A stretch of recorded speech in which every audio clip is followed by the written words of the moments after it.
Bonjour à tous et bienvenue sur la première chaîne d'actualité quotidienne qui parle de NFT et de blockchain gaming. Vous le savez, je suis en vacances, donc j'ai préparé quelques vidéos en avance pour la semaine où je suis pas là. Donc vidéos particulières, vidéos un petit peu coup de gueule, un petit peu j'en ai marre. Ça concerne le gaming, vous le savez, les gamers traditionnels nous pissent dessus en tant que joueurs Web3. Et est-ce qu'ils ont vraiment raison? Est-ce qu'ils ont vraiment tort, pardon, plutôt? Est-ce qu'ils ont vraiment tort?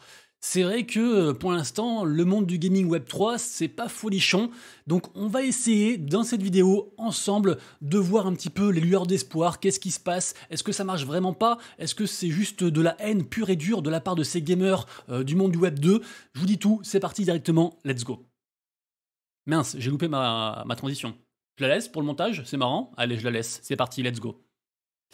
On commence donc par Monsieur Inspector Minblow, pardon. Inspector Minblow, c'est donc un YouTuber gaming qui fait les top 10 gaming. Et ça peut donner une idée de ce qui marche actuellement dans le blockchain gaming. La vidéo date d'il y a 3 semaines, donc c'est relativement récent. Donc regardons ensemble ce que propose du coup le top 10 gaming actuellement. Alors, on voit déjà un premier jeu, ça c'est Big Time. Pour le coup, Big Time, c'est quand même un jeu qui a de la gueule.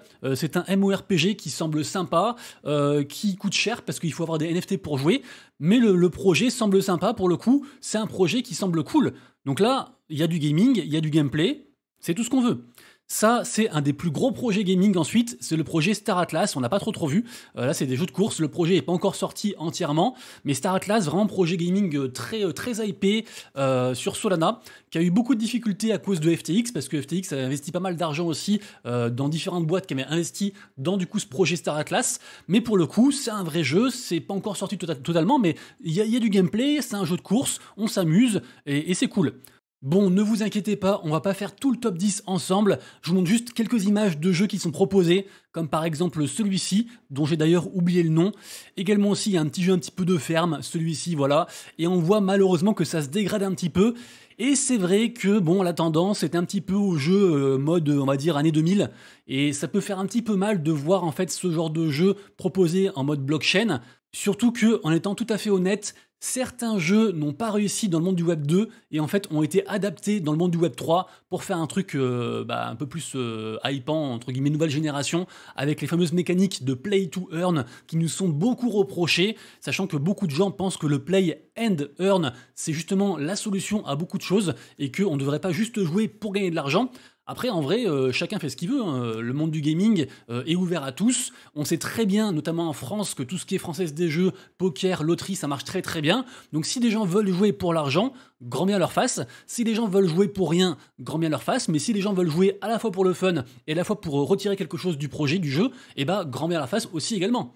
Donc voilà, en tout cas, on en est là. Le constat, c'est quoi? Le constat, c'est qu'on a des jeux potables, on n'a aucun jeu vraiment excellent en mode adoption de masse absolue, tout le monde veut y jouer, c'est incroyable. On avait eu quand même le jeu qui s'appelle Only Up, qui avait été développé par un développeur indépendant et qui marchait très bien, quasiment un streamer sur deux sur Twitch streamait ce jeu, et ce jeu était fortement affilié au projet NFT Goblinton, mais c'était pas du tout un play to earn en fait, c'était juste un mec qui était à la fois dans la commu Goblinton et qui a mis plein de références, et à la fois du coup un dev, donc rien à voir. Pour l'instant vraiment, on n'a pas encore eu de jeu vraiment en mode adoption de masse, et pourtant on a plein de jeux qui arrivent sur des écosystèmes comme par exemple l'App Store, Google Play et aussi l'Epic Game Store aussi. Alors souvent ils doivent un petit peu dissocier du coup le côté gaming et du côté play to earn, donc il faut un petit peu deux modes, un mode Web 2 et un mode Web 3. En gros, l'application, le jeu renvoie après à un site tierce qui du coup va vous indiquer aussi comment on peut récupérer quelque chose en jouant au jeu, mais il y a quand même pas mal de choses qui se font. On se rappelle que Axie Infinity, un des précurseurs des Play to Earn, qui avait grandement participé à l'adoption de masse, c'est quand même un projet de 2017. Donc là, on est 6 ans après et on a l'impression d'être au même endroit. Et malheureusement, qu'est-ce qui se passe? C'est que ce spectre un petit peu du Play to Earn est toujours présent sur les jeux. Et donc, quand les marchés vont pas, et vu qu'on n'a pas de jeu vraiment incroyable, triple A auquel tout le monde joue, du coup, les gens en fait se désintéressent du marché du jeu vidéo blockchain. Et c'est la triste réalité. Le marché du jeu vidéo blockchain est encore fortement corrélé au marché crypto de manière générale. Regardez par exemple un exemple sur le taux d'attention un petit peu qui est voué à ce domaine. On a ici Kagijan, qui était un des plus gros influenceurs gaming blockchain pendant le bull run. 68 000 abonnés. Et là, il fait des vidéos, il fait 400 vues, 200 vues, 300 vues, 500 vues, des fois un peu plus, des fois 1500 vues. Mais c'est que dalle, c'est dérisoire. Vraiment là, tous les gens sont désintéressés du jeu blockchain parce que que voilà, il n'y a pas de jeu assez vraiment hypant pour aller dessus. Vu que le marché est en baisse, on gagne pas beaucoup d'argent sur les play to earn. Donc, qu'est-ce qui nous reste? Je vous pose la question, qu'est-ce qui nous reste? Eh ben en fait, il nous reste, j'allais dire, l'aventure humaine. Vous allez vous moquer de moi, mais c'est un petit peu ça. Ce qu'il faut savoir, c'est que les jeux AAA auxquels tout le monde joue et dont les gens sont fans dans le monde du Web 2, en fait, des très gros jeux, ça met des années à se faire. Vraiment, ça met des années. Et en fait, dans le monde du Web 3, c'est l'inverse. C'est plein de petits développeurs indépendants, de petites teams qui font des choses, qui proposent des choses en mode un petit peu test, en mode un petit peu, voilà, il y a un morceau de mon projet, est-ce que ça a marché? Ok, ça marche, on continue, on développe, on améliore, etc. Et en fait, c'est tout comme ça dans le monde du Web 3, c'est du step by step. Donc si vous attendez vraiment le jeu de l'année, en mode AAA, tout bien fait, tout bien ficelé, l'économie parfaite, tout ça, oui, ça va arriver, mais ça va arriver peut-être dans 5, dans 10 ans, qu'est-ce que j'en sais? Rappelez-vous, j'ai fait une vidéo il n'y a pas si longtemps que ça, que j'ai appelée Gros éditeurs et NFT. C'est une vidéo où je retrace un petit peu les expériences blockchain de gros éditeurs, comme par exemple Ubisoft, Sony, Nintendo, Square Enix, etc. Et c'est vrai que globalement, majoritairement, ils font des choses, ils s'y préparent tous, mais ça va arriver dans tellement longtemps, leurs produits phares, leurs gros trucs, même ceux qui font des choses, ils mettent pas encore leur grosse licence. Vraiment, on est encore très early, donc si on attend le jeu parfait, on risque d'attendre longtemps. Et c'est pour ça que, en attendant, si vraiment vous voulez trouver votre compte dans le monde du blockchain gaming, eh ben, il va falloir accepter qu'on avance étape par étape, qu'il va y avoir des erreurs, il va y avoir des problèmes, il va y avoir des jeux qui seront incomplets, mais qui vont être complémentés comme ça au fur et à mesure, avec les retours de la commu, avec des apports peut-être décentralisés, d'autres mecs qui ont des idées en fait pour améliorer le produit. Et juste, voilà, ça prend du temps, c'est normal. Là, beaucoup de gens parlent d'un jeu qui marche très bien actuellement, s'appelle Waven. C'est un petit jeu, c'est un petit peu une sorte de, comment dire, de complément à Dofus, pour ceux qui connaissent, de Ankama. Et donc c'est une niche, hein, pour le coup, c'est vraiment une niche. Et ils ont mis genre au moins 5 ans à faire ce petit jeu. Donc ouais, ça prend vraiment du temps. Donc là, vraiment, si on attend le projet du siècle, je me répète, mais on va attendre très longtemps.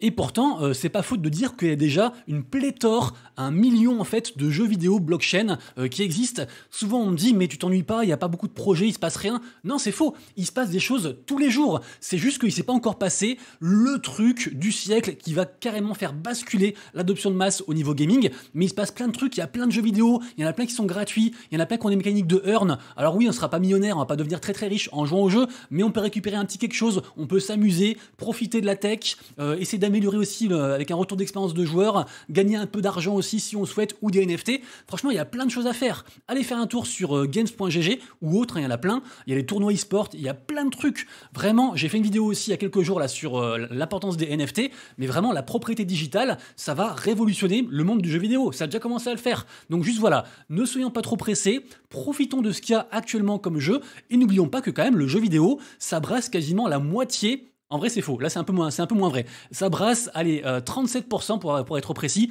37% de toutes les activités on-chain actuellement. C'est énorme. Et il y a encore pas si longtemps que ça, c'était 50%. Donc c'est pour vous dire que le jeu vidéo reste un des moteurs vraiment de la blockchain. Plus au niveau adoption de masse, ça va être une dinguerie. Vraiment, ça peut être le croisement parfait entre les cryptos, la technologie blockchain, et puis le monde un petit peu du jeu, du Web 2, des puristes, si vous voulez, des gamers puristes. Et vraiment, moi, je crois vraiment très fort à cette technologie et à ce lien avec le gaming qui va peut-être en fait enfin écarter la dominance absolue des très gros éditeurs qui empêchent et qui étouffent plein de petits d'exister. Donc on verra comment ça va se passer. Moi je suis très bullish, mais juste voilà, je suis bullish mais patient. Et je pense qu'il faudra être très patient à l'avenir parce que forcément ça va prendre du temps comme je disais. Donc, je sais pas ce que vous en pensez, mais si vraiment vous avez un jeu que vous kiffez à fond, dites-moi dans les commentaires. Un jeu Web 3, bien sûr, je précise, un jeu Web 3. Mais pour l'instant, voilà, moi je trouve qu'on n'a pas encore eu le projet, la grosse pépite qui fera que. Mais c'est pas grave, j'attendrai et je serai là, et j'espère que vous aussi. C'était Monsieur Rabbit, à tout bientôt, des bisous, ciao.